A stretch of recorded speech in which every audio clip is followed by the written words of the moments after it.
Good morning class.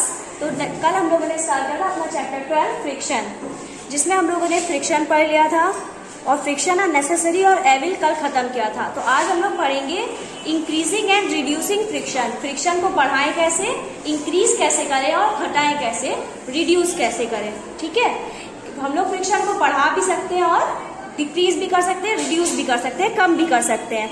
As you have seen in the previous section, friction is desirable in some situation.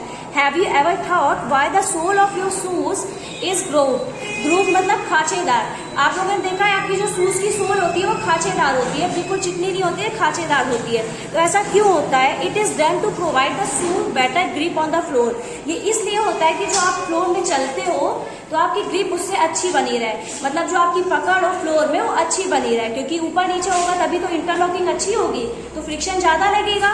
इसकी वजह से जो आपका पकड़ होगी फ्लोर में वो ज्यादा होगी, इसकी वजह से आप जल्दी गिरोगे नहीं। So that you can move safely, आप फ्लोर में सेफली मूव कर सको। Similarly the treated tyres of cars, bugs and bulldozers provide better grip with the ground. तो ऐसे ही आप लोगों ने देखा होगा जो टायर्स होते हैं कार्स के, बुलडोजर के, वो भी कैसे होते हैं? खांचेदार होते हैं, पूरे एकदम प्लेन नहीं होते हैं, खांचेदार होते हैं, क्योंकि उनकी रोड से पकड़ क्या होनी चाहिए? अच्छी होनी चाहिए, वरना कार्स बहुत जल्दी स्लिप हो जाएंगे, या बाइक आप स्पीड में चलाओगे तो स्लिप हो जाएंगे अगर वो खांचेदार नहीं होंगे। इसलिए वो सब कैसे होने चाहिए? ग्रूव्ड होने चाहिए, जिससे उसकी जो ग्रिप हो वो ग्राउंड से अच्छी हो। ठीक है, उसके बाद we डिलाइबरेटरी increase friction by using brake pads in the brake system of bicycle and automobiles। तो हम लोग क्या करते हैं, जब ब्रेक लगाते हैं तो फ्रिक्शन क्या करते हैं? इंक्रीज करते हैं। अगर हम लोग किसी चीज में ब्रेक लगा रहे हैं तो फ्रिक्शन क्या हो रहा है? बढ़ रहा है, कोई चीज को रोक रही है वो चीज, तो फ्रिक्शन क्या करते हैं? हम लोग ब्रेक लगा के इंक्रीज करते हैं। When you are riding a bicycle, the brake pads do not touch the wheel। जब आप राइड करते हो, बाईसाइकिल चलाते हो, जो ब्रेक पैड्स होते हैं वो व्हील से क्या होते हैं? दूर होते हैं।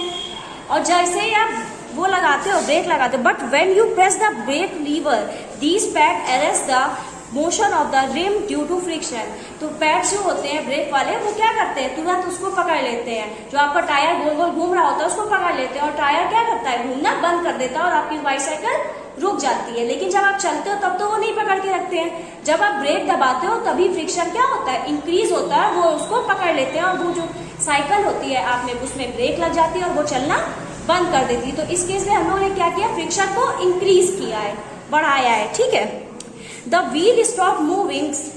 तो व्हील क्या करता है? मूव करना स्टॉप कर देता है। You might have seen that kabaddi players rub their hand with soil for a better grip of their opponents.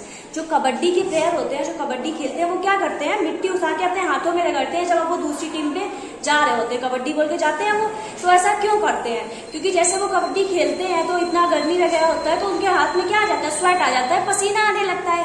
अब अगर पसीने वाले हाथ से आप किसी को पकड़ते हो, आप देखते हो कि वो चीज जल्दी छूट जाती होगी, लेकिन आप जैसे ही उसमें आपने मिट्टी रगड़ा तो आपके हैंड जो स्मूथ थे वो कैसे हो गए? रफ हो गए। और आप लोगों ने पढ़ा था स्मूथ की अपेक्षा जो रफ सरफेस में फ्रिक्शन होता है वो हमारा ज्यादा लगता है। और जैसे ही हमारे हाथ रफ होगा तो हम लोग किसी भी अपोनेंट्स जो होंगे जिससे हम लोग खेल रहे होंगे उनको आसानी से पकड़ पाएंगे, हम लोग की ग्रिप उन पे अच्छी होगी। तो यहाँ पे हम लोगों ने मिट्टी लगा के क्या किया? फ्रिक्शन को इंक्रीज किया। ठीक है, gymnast apply some coarse substance on their hand to increase the friction for better grip. जो जिमनास्ट जो जिम करते हैं वो भी क्या करते हैं?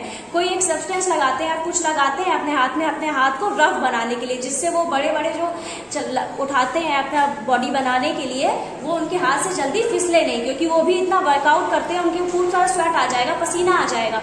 और अगर वो ऐसा नहीं करेंगे तो पसीने की वजह से हाथ से उनसे कोई जो इक्विपमेंट होता है वो छूट भी सकता है और उनकी चोट भी लग सकती है। इसलिए वो क्या करते हैं? अपने हाथ को रफ बनाने के लिए कुछ अपने हाथ में लगाते हैं। ठीक है, उसके बाद in some situation however friction is undesirable and we would want to minimize it. तो कहीं कहीं पे तो हमें फ्रिक्शन चाहिए होता है, लेकिन कहीं कहीं पे हमें फ्रिक्शन नहीं चाहिए होता, फिर भी फ्रिक्शन वहां पे होता है। तो हम लोग को क्या करनी चाहिए? वहां पे फ्रिक्शन को मिनिमाइज करना है, कम करना है। तो वो कैसे करेंगे हम लोग? Why do you sprinkle fine powder on the carrom board. आप सबने कैरम बोर्ड खेला होगा, तो आप क्या करते हो? उसमें पहले पाउडर छिड़कते हो। वो क्यों छिड़कते हो? You might have noticed that the few when a few drop of oil are poured or the handles of the door moves smoothly।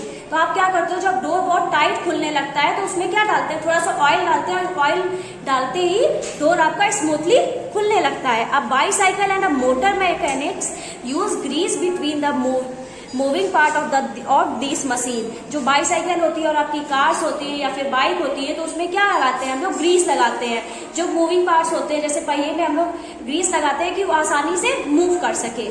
तो ये सब हम लोग क्यों करते हैं, we want to reduce friction in order to increase efficiency.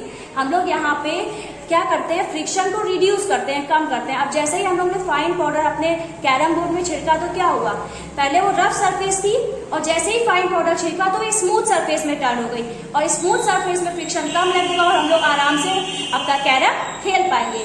ठीक है, इसलिए हम लोग ने उसमें फाइन पाउडर छिड़का। और जैसे ही हम लोग ने डोर में ऑयल डाला तो आराम से स्मूथली, फ्रिक्शन क्या करता है, किसी चीज को अपने आप में रोकता है, लेकिन जैसे ही हम लोग ने ऑयल उसमें डाल दिया तो फ्रिक्शन क्या हो गया, कम हो गया, तो हम लोग आराम से उसको खोल पाएंगे।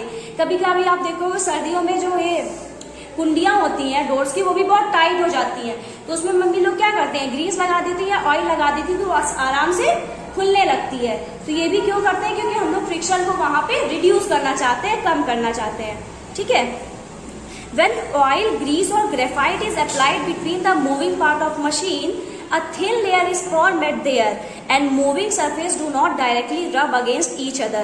Interlocking of irregularities is avoided to a great extent. अब देखो हम लोगों ने पढ़ा था कि जब दो चीज में, दो सरफेस में इंटरलॉकिंग होती है तो फ्रिक्शन लगता है। ठीक है, दो चीज जब कांटेक्ट में आएंगी तब इंटरलॉकिंग होगी, फिर फ्रिक्शन लगेगा। अब जब हम लोग इस दो सरफेस के बीच में, जैसे हम लोगों ने जो हमारा डोर है उसमें हम लोग ने ऑयल डाल दिया, तो सरफेस दोनों क्या कर रही है, मिल नहीं पा रही है, बीच में क्या आ रहा है, हमारा ऑयल आ रहा है। तो जब मिलेंगी नहीं तो इंटरलॉकिंग नहीं होगी, दो सरफेस के बीच में इंटरलॉकिंग नहीं होगी, तो फ्रिक्शन अपने मन से क्या हो जाएगा, रिड्यूस हो जाएगा, वहां पे फ्रिक्शन कम हो जाएगा। ऐसे ही कैरम में होगा, हमने स्मूथ सरफेस बना दी तो इंटरलॉकिंग नहीं हो पाएगी, इंटरलॉकिंग नहीं हो पाएगी तो फ्रिक्शन हमारा क्या हो जाएगा, रिड्यूस हो जाएगा, रिड्यूस होगा, कम होगा। ठीक है, the substance which reduce friction are called lubricants. वो सब्सटेंस जो फ्रिक्शन को रिड्यूस करते हैं, फ्रिक्शन को कम करते हैं बेटा, उनको हम लोग बोलते हैं लुब्रिकेंट्स। ठीक है, तो लुब्रिकेंट्स क्या होते हैं, the substance which reduce friction, friction को जो कम करते हैं उनको बोलते हैं लुब्रिकेंट्स। जैसे हम लोग ने ऑयल देखा, ग्रीस देखा, फाइन पाउडर, ठीक है, तो वो सारे हमारे लुब्रिकेंट्स होंगे।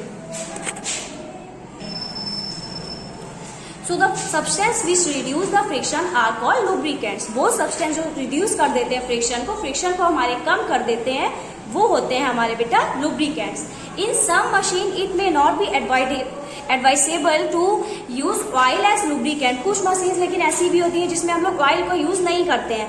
And air cushion between the moving parts is used to reduce friction, वहां पे हम लोग एयर कुशन का यूज कर सकते हैं। अब देखो यहाँ पे पीछे आपका बना हुआ है कि मौजूद वो पूछा है, can be reduce friction to zero by polishing surface और using large amount of lubricants.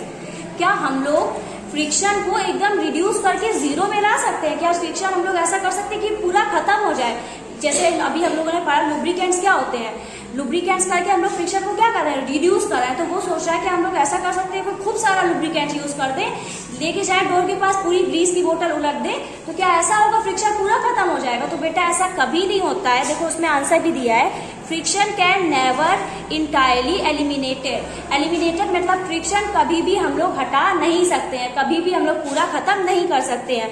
No surface is perfectly smooth, some irregularities are always there. अभी हम लोगों ने सबसे स्टार्टिंग में ही पढ़ा था कि कोई भी जो हमारी सरफेस होती है वो स्मूथ नहीं होती है। हम लोगों ने एग्जाम्पल में देखा था, एक टेबल के ऊपर एक बुक रखी थी, बुक भी स्मूथ लग रही है हम लोग को, टेबल भी लग रही है, लेकिन फिर भी उसमें नीचे जो इरेगुलरिटीज का जो डायग्राम बना हुआ था उसमें बहुत सारी इरेगुलरिटीज थी। तो कोई भी सरफेस चाहे जितनी स्मूथ दिखे वो पूरी स्मूथ नहीं होती, उसमें कुछ ना कुछ इरेगुलरिटीज होती हैं जिसकी वजह से वहां पे फ्रिक्शन प्रोड्यूस होता है। तो जब कोई चीज पूरी स्मूथ ही नहीं होगी तो फ्रिक्शन खत्म नहीं हो सकता है। तो कभी भी हम लोग फ्रिक्शन को जीरो में नहीं कर सकते हैं, तो ये बिल्कुल गलत होगा। Friction can never be entirely eliminated, कभी भी हम लोग फ्रिक्शन को पूरा खत्म नहीं कर सकते हैं। फ्रिक्शन थोड़ा बहुत तो किसी ना किसी चीज में लगता ही है। ठीक है, no surface is perfectly smooth, some irregularities are always there. कोई भी सरफेस जो आपकी होगी वो पूरी स्मूथ नहीं होगी, कुछ ना कुछ इरेगुलरिटीज वहां पे होंगी। तो बेटा हम लोगों ने ये वाला पार्ट भी खत्म कर दिया है। अब हम लोग कल पढ़ेंगे व्हील रिड्यूस फ्रिक्शन और फ्लूइड फ्रिक्शन, फिर हम लोग का चैप्टर खत्म हो जाएगा। Then I will send you the PDF of question answers. Thank you class.